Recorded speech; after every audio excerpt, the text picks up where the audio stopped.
വിശുദ്ധ മത്തായി എഴുതിയ സുവിശേഷം. അധ്യായം 2. ഹേറോദേസ് രാജാവിൻ്റെ കാലത്ത് യൂദയായിലെ ബെത്ലഹേമിൽ യേശു ജനിച്ചപ്പോൾ പൗരസ്ത്യദേശത്തുനിന്ന് ജ്ഞാനികൾ ജെറൂസലേമിലെത്തി. അവർ അന്വേഷിച്ചു, എവിടെയാണ് യഹൂദന്മാരുടെ രാജാവായി ജനിച്ചവൻ?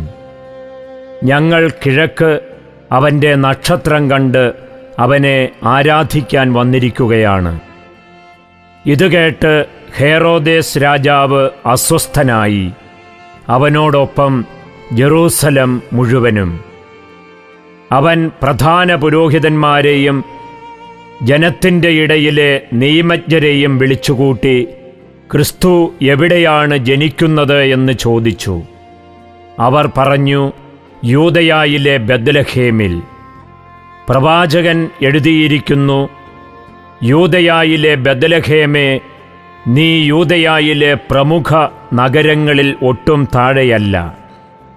എൻ്റെ ജനമായ ഇസ്രായേലിനെ നയിക്കാനുള്ളവൻ നിന്നിൽ നിന്നാണ് ഉത്ഭവിക്കുക. അപ്പോൾ ഹേറോദേസ് ആ ജ്ഞാനികളെ രഹസ്യമായി വിളിച്ച് നക്ഷത്രം പ്രത്യക്ഷപ്പെട്ടത് എപ്പോഴെന്ന് സൂക്ഷ്മമായി ആകാംക്ഷയോടെ അന്വേഷിച്ചറിഞ്ഞു. അവൻ അവരെ ബെത്ലഹേമിലേക്ക് അയച്ചുകൊണ്ട് പറഞ്ഞു, പോയി ശിശുവിനെപ്പറ്റി സൂക്ഷ്മമായി അന്വേഷിക്കുക.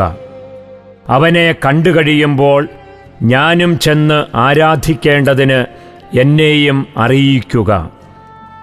രാജാവ് പറഞ്ഞത് കേട്ടിട്ട് അവർ പുറപ്പെട്ടു. കിഴക്ക് കണ്ട നക്ഷത്രം അവർക്ക് മുമ്പേ നീങ്ങിക്കൊണ്ടിരുന്നു. അത് ശിശു കിടക്കുന്ന സ്ഥലത്തിന് മുകളിൽ വന്നു നിന്നു. നക്ഷത്രം കണ്ടപ്പോൾ അവർ അത്യധികം സന്തോഷിച്ചു. അവർ ഭവനത്തിൽ പ്രവേശിച്ച് ശിശുവിനെ അമ്മയായ മറിയത്തോടുകൂടി കാണുകയും അവനെ കുമ്പിട്ട് ആരാധിക്കുകയും ചെയ്തു.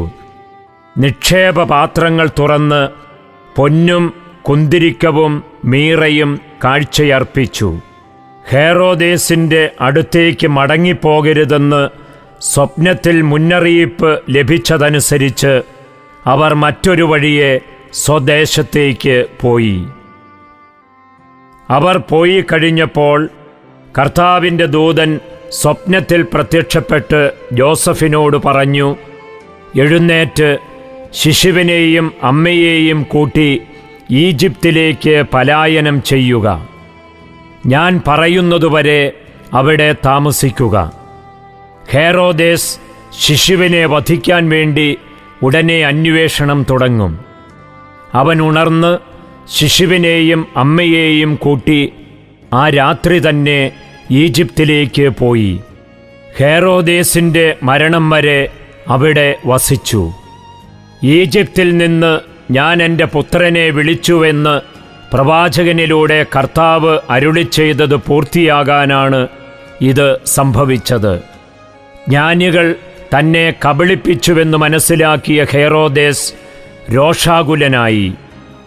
അവരിൽ നിന്ന് മനസ്സിലാക്കിയ സമയമനുസരിച്ച് അവൻ ബെത്ലഹേമിലെയും സമീപ പ്രദേശങ്ങളിലെയും 2 അതിൽ താഴെയും വയസ്സുള്ള എല്ലാ ആൺകുട്ടികളെയും ആളയച്ച് വധിച്ചു. ഇങ്ങനെ ജെറമ്യ പ്രവാചകൻ വഴി അരുളി ചെയ്യപ്പെട്ടത് പൂർത്തിയായി. റാമായിൽ ഒരു സ്വരം, വലിയ കരച്ചിലും മുറവിളിയും. റാഹേൽ സന്താനങ്ങളെക്കുറിച്ച് കരയുന്നു.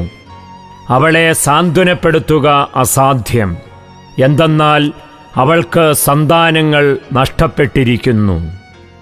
ഹേറോദേസിൻ്റെ മരണത്തിനു ശേഷം ഈജിപ്തിൽ വച്ച് കർത്താവിൻ്റെ ദൂതൻ ജോസഫിന് സ്വപ്നത്തിൽ പ്രത്യക്ഷപ്പെട്ടു പറഞ്ഞു, എഴുന്നേറ്റ് ശിശുവിനെയും അമ്മയെയും കൂട്ടി ഇസ്രായേൽ ദേശത്തേക്ക് മടങ്ങുക.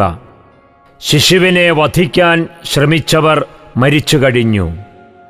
അവൻ എഴുന്നേറ്റ് ശിശുവിനെയും അമ്മയെയും കൂട്ടി ഇസ്രായേൽ ദേശത്തേക്ക് പുറപ്പെട്ടു. മകൻ അർക്കലാവോസാണ് പിതാവായ ഹേറോദേസിൻ്റെ സ്ഥാനത്ത് യൂദയായിൽ ഭരിക്കുന്നത് എന്ന് കേട്ടപ്പോൾ അവിടേക്ക് പോകാൻ യോസഫിന് ഭയമായി. സ്വപ്നത്തിൽ ലഭിച്ച മുന്നറിയിപ്പനുസരിച്ച് അവൻ ഗലീലി പ്രദേശത്തേക്ക് പോയി. അവൻ നസ്രായൻ എന്ന് വിളിക്കപ്പെടും എന്ന് പ്രവാചകൻ വഴി അരുളി ചെയ്യപ്പെട്ടത് നിവൃത്തിയാകുവാൻ നസ്രത്ത് എന്ന പട്ടണത്തിൽ അവൻ ചെന്നു പാർത്തു.